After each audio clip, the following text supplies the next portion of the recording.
In Commitment 2024, in the upcoming primary, 3 Democrats are running for Superintendent of Public Instruction.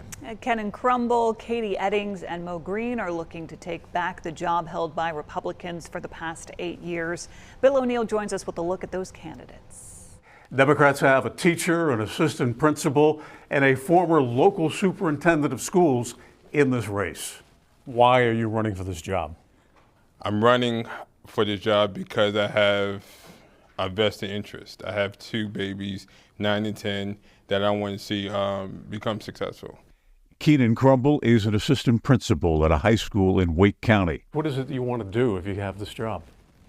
I want to recruit and retain teachers. And the only way we can do that is with a competitive pay structure. Katie Eddings is a school teacher in Lee County. I believe that I have the experience that most closely resembles what a state superintendent of public instruction will do. Mo Green is the former superintendent of the Guilford County Schools. The 3 Democrats have never run for political office before now.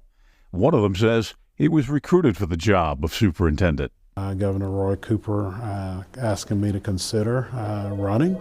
Had a lot of conversations, a lot of hand-wringing, some prayers, and then decided I will go ahead and do this. What separates you from that crowd? That I'm a teacher, and I've been a teacher. I've been a teacher for 20 years.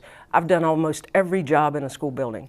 I've been a custodian, I've driven a bus, I've been an assistant principal, and I graduated from public school. And I think God has given me the vision to move forward.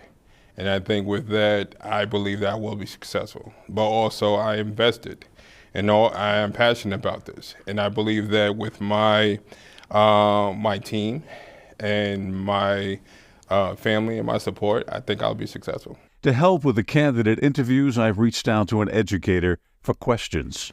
Are you satisfied with the recent budget for our schools? No. Why not? I think that we should have enough money in our budget to fund a teacher in every classroom and those 3 folks that I mentioned earlier at every school. Whatever that costs, we need to find that money. I really feel like they have forgotten about our education system. Even with that recent 5% raise, I think that wasn't enough.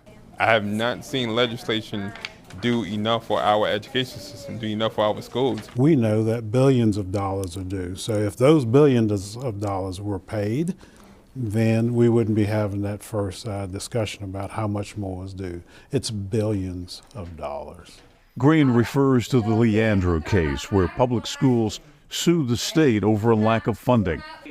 Despite a ruling in favor of schools last year, Republican leaders filed an appeal with the state Supreme Court. The nearly 30-year-old case will be heard later this month.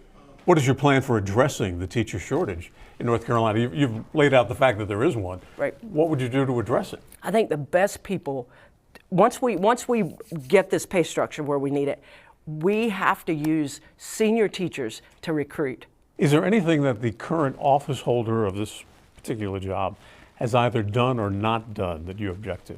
I think right now the one thing I know that she has yet to do is bring our district, our great state, together. Right now, we're divisive. So how significant in your mind is it that the amount of money that we're putting into private schools now and the impact it's having on public education? I think it is very significant.